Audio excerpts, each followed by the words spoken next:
കൂലിപ്പണി രാജൻ എന്ന പരാമർശം ആത്മാഭിമാനം വർദ്ധിപ്പിക്കുന്നുവെന്ന് മന്ത്രി കെ രാജൻ. 5 വർഷം കഴിഞ്ഞപ്പോൾ മുതലാളി രാജൻ എന്നല്ലല്ലോ വിളിച്ചത്. കൂലിപ്പണിക്കാരന്റെ വേദന തനിക്കറിയാം. ദുരിതബാധിതനായ നൌഫലിനെ സാമൂഹിക മാധ്യമങ്ങളിൽ അധിക്ഷേപിക്കുന്ന ഒരു പണിക്കും ആരും മുതിരരുതെന്ന് കെ രാജൻ പറഞ്ഞു.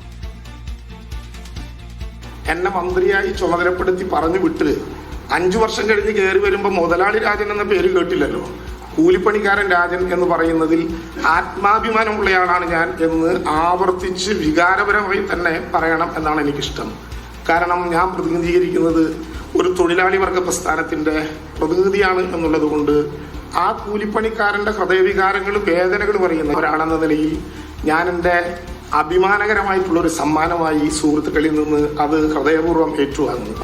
ഏതെങ്കിലും വിധത്തിൽ നൌഫലിനെ സാമൂഹ്യ മാധ്യമങ്ങളിലോ അല്ലാതെയോ ആക്രമിക്കാവുന്ന ഒരു പണിക്കുമായും മുതിരരുത്. നൌഫൽ ഒരു ദുരന്തബാധിതനായിട്ടുള്ള മനുഷ്യനാണ്.